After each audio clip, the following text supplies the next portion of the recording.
In this video, we're going to talk about Rat City, the fallout no one saw coming. This is definitely taking place in the Spawn universe. In the future, I like to think of it as Spawn Beyond, like Batman Beyond, or Spawn 2099. You'll get the drift. But alrighty then, this is a comic book review of Rat City, issue number 1, brought to you by RatedComics. Let's get to it. Now you gotta kind of appreciate how this is taking place in the future while still remaining in the Spawn universe, keeping the Spawn feel but keeping it futuristic with these gunmetal gray armor soldiers. So just outside of Alat, Azerbaijan, the media called it the conflict in the Caucasus. That's because no one wanted to say what it really was, which was World War III. The United Coalition of Nations, and when I refer UCN, that is what it is, the United Coalition of Nations, had several elite squads on their payroll.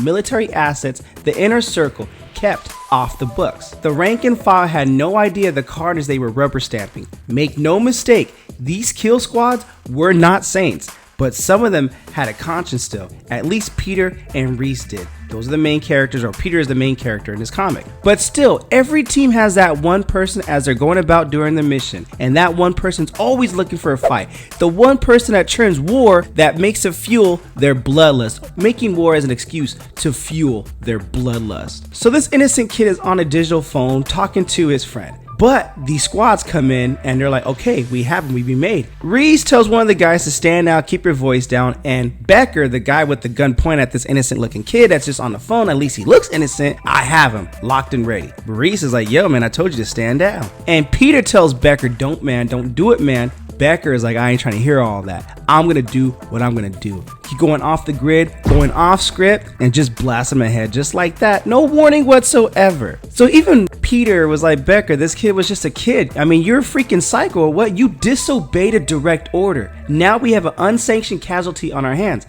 And Becker's like, they're all dead anyway, they just didn't know it yet. Now, where I come from, you do not outrank me. Even though Rise is like, look, I'm a ranking officer on this and I outrank you, Becker's like, nah, bro, I ain't trying to hear all that. So they have to continue on with the mission, and this guy on the other end of this digital phone call is like, yo, man, you still there? He has to step on the device and just crush it and end that communication line right there. So they continue on with the mission. This particular team was sent after a warlord who was hoarding humanitarian aid. He was also supplying weapons to whomever the UCN, the United Coalition of Nations, deemed the enemy. So Rise is like, look, once you cross that threshold, casualties are approved. So we have to call the comms, call signs on comms only. And Peter's like, man, I hope Becker can follow orders this time.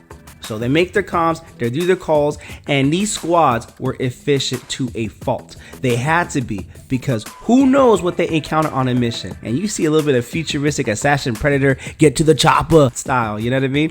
A little reference to Predator, you know? So they come across this other kid, and they take him down and go about the mission as well. And I kind of like how this comic just goes right into the action. Not much context is given, show but not tell. I'm not sure what's going on right now, but I do like the color and the image and how this all pops into futuristic Spawn kind of steady. You're getting away from the supernatural Spawn at that point, but now we're getting into some future butt kicking at this point. So Peter's like, man, this is taking too long, and Rise is like, I know, roger that. So they go up to this door and they call all their commands. Sakura 1, Decimary 1, Tora 1, we encounter combatants. Now we need y'all here so we can do this breach, but none of them are responding. So they're like, okay, well, we're just gonna take matter into our own hands. So boom, explosion happens, they detonate that bomb, bring down the door.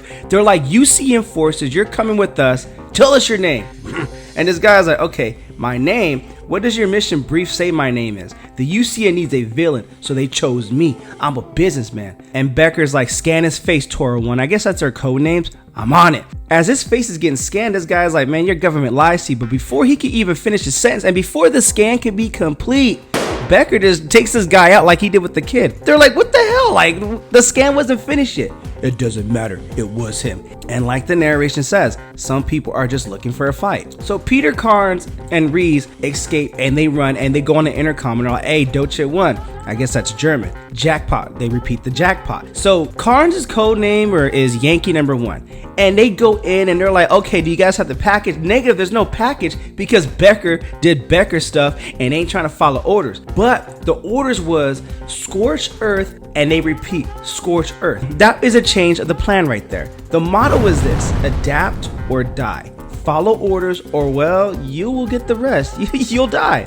There were no survivors in that compound that night, and that was the point. Because what secrets could dead men tell? Dead men tell no tales. So Peter and Rye are on their way out, and this honing blast goes up to the truck and just blasts them. And as they get out to see what they're doing, because that's their soldiers, that's their army, they're hit. Then all of a sudden their truck gets blasted, and this truck lands on Peter Cairns' leg, and he's pinned, and he calls for Rye, and Rye cannot help him. But what the heck can he do? He's pinned too. But he gets burned, and they're all dead. They were all dead, left for dead. That was the mission going back in time in 2107, if I remember correctly. So 6 months later, in a Pharmatech Solution headquarters in New York City, and this doctor, Dr. Phineas Bowes, chief science officer, tells him that the government has entrusted him and his team with the soldiers' care. So he tells them the state-of-the-art prosthetics are nano-infused in your bodies. They will let you regain mobility and independence, but they will also enhance your daily lives. Meeting your required goals also earns you a bonus from your branch of service. So this doctor goes up to Peter Cairn, gets a little info on him. Yeah, he served with Commander Owen Rhines as well. So the doctor tells Peter Cairn that Owen Rhines nearly finished his program several weeks ago. So are you ready to walk again, Peter? Yes, Peter's like, yeah, of course I am. I'm a soldier at heart. I'll do whatever it takes. Okay, but it won't be easy, but you're healthy and you have a good attitude. Let the test begin. So going back to what really entails in all this, Peter Cairns is like, maybe it was best that they were all asleep, or mostly asleep during the whole procedures. It was like Frankenstein or that children's rhyme about Humpty Dumpty falling off a wall or something like that. PTS put them back together, but at what cost? And that's not even talking about the promises they made. PTS didn't tell them the real work was just beginning. Shoo. He would have just tried harder to stop all of it if he knew what he knew now. So Dr. Booz was like, get Lieutenant Cairn to recovery right now. The nanites should integrate within the hour. Keep me posted if anything goes wrong. So they go in, and 3 months later they're working out and everything looks all good. So Max is called to meet with Dr. Booz, and Peter's like, okay, where's Max going? Focus on your own recovery, says the doctor. Healing is an individual and complicated process. Now, let's see what you can do on the treadmill. And it looks like Peter's doing his thing on the treadmill, so they increase his speed and increase his incline. But Peter tried. No one can. No one did this completely. No one did this successfully. Rise tried, they all tried, but PTS had impossible standards, and those standards were not really clearly defined. Sometimes Peter wondered if it was Dr. Booz or the chairman making those decisions. So they take a look at the stats, and Peter's like, yo man, I feel stronger and faster already. Says Dr. Booz. He's definitely put in the effort, but there's no doubt about that, but the results aren't there. And then Peter gets all concerned like, yo, is everything okay, doc? Finish your cycle, Peter, and then meet me in my office, please. That's what Dr. Booz says. So in Dr. Booz's office, Peter's like, okay, I got some questions for you, Dr. Booz. I noticed a lot of the other vets aren't in the program anymore. Some of them started after me, so I was just wondering where they went. And they're like, we can't discuss another patient's progress. I can only discuss yours. We understand that this is a difficult time, but both PTS and your government have invested a significant amount in your rehabilitation and recovery. So Peter's like, so what does that mean exactly? You washing me out? It means you get to keep your state-of-the-art prosthetic legs.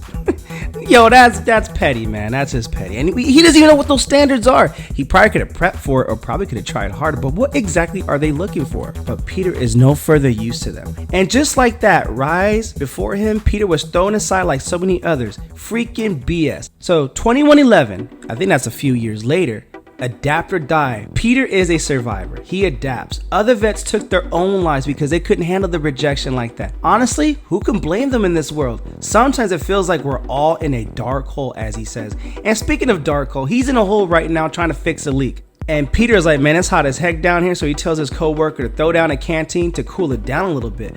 But a little rumbling in the air happens. What is going on? And this better not be a prank. That's what Peter is saying. So he goes up to take a peek. But in another time, in another place, when Al Simmons succeeded in the necroplasmic detonation in 2019, it not only affected his reality, it affected all realities. And that's a reference to Spawn issue 300, 301, when Violator and Godsend did some things and put the work in on Spawn. And when Spawn appeared to be dead, that necroplasmic detonation exploded. And in Spawn issue 300, 301, it looked like it just took care of Spawn's reality in that time and bringing in other characters from the past, present, and future. Well, it also affected another timeline in the future as well, and that timeline is Peter Cairns' world. The ripples of one Hellspawn's actions would cascade through time and space. Peter was trapped. His prosthetic leg locked up on him, and he was losing more than just his grip on the roadway. And all you can see is just all this pandemonium ensuing, and Peter just gets stuck, shocked. He can't move his legs, and he just falls because some other brother stepped on his arm or stepped on his wrist, goes back, and like I said, everyone was affected by the blackout, some in ways that no one could ever explain. Peter was changed beyond anything he could ever imagine. So in PTS headquarters, he thought he was the only one affected. No, this laboratory is affected too because they're running on an emergency power backup and they can't lose this batch of test subjects. They're testing more fallen soldiers. And Dr. Bose is going to be pissed if they can't recover any of the subjects, if they can't stabilize any of them. So they want to get back to full power right now, but these soldiers look like, from first glance, they're not going to make it because this blackout took everyone by surprise. Government agents would study its effects for decades, and poor Peter was stuck in a damn hole. But the ladder broke his fall. So he gets up thinking Jimmy is still there, his co-worker's still up there. He asks if anyone is up there. He had no idea the chaos going on top is just strictly that, chaos. Adapt or die, Yankee One. That's his code name. He summons that. Quit feeling sorry for your freaking self and get that ass up out of that hole. Hole, not hoe, but hole. Anyways, he alley-oops up there. The way Peter tells it, he looked pretty damn cool doing that superhero Deadpool landing. I gotta do that callback real quick. But the chaos had already started, and it doesn't take too much for people to turn on each other. Just turn the lights back on. This is nuts. And there ain't no lights going back on. This is their people's time to get that loot, to get that bag, so to speak, and to earn that score. So when they go up to Peter like, don't be trying to do that good soldier stuff on us. I don't give a damn, just want to go home, says Peter. That's pretty much what he's going with. But they aren't done yet. None of them are done.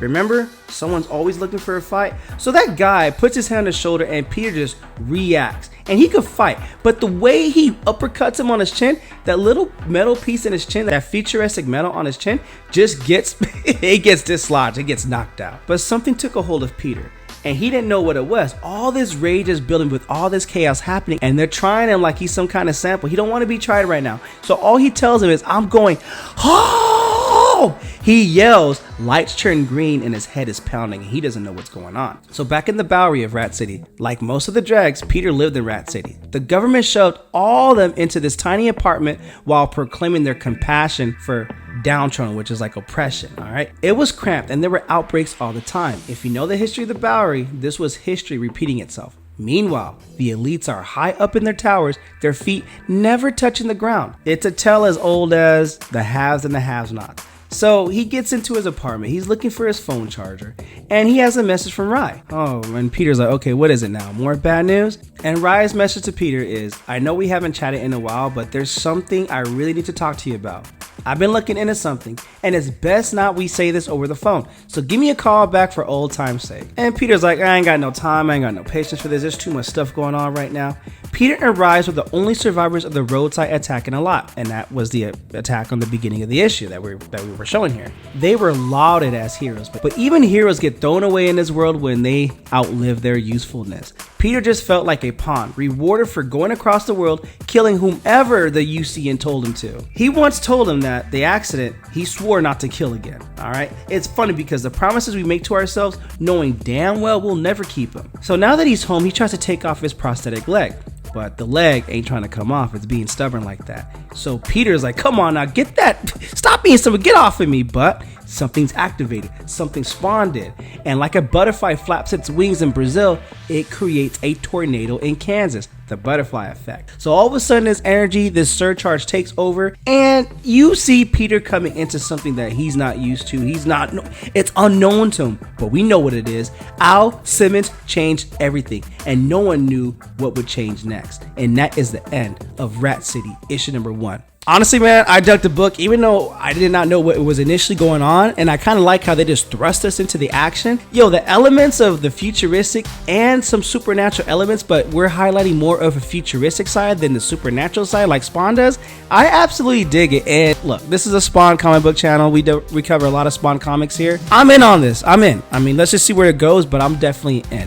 What you guys think of the comic book? Comment below, let me know. Also, link in description if you wish to add this comic book and or any of our other limited print Rated Comics exclusives to add to your comic book collection. Support the art, support the industry. Lastly, this video is sponsored by coffee, so if you'd like to buy your boy a cup of coffee, link in description or donate to the super thanks. But the greatest compliment you guys can do is by liking this video and subscribing to Rated Comics YouTube channel.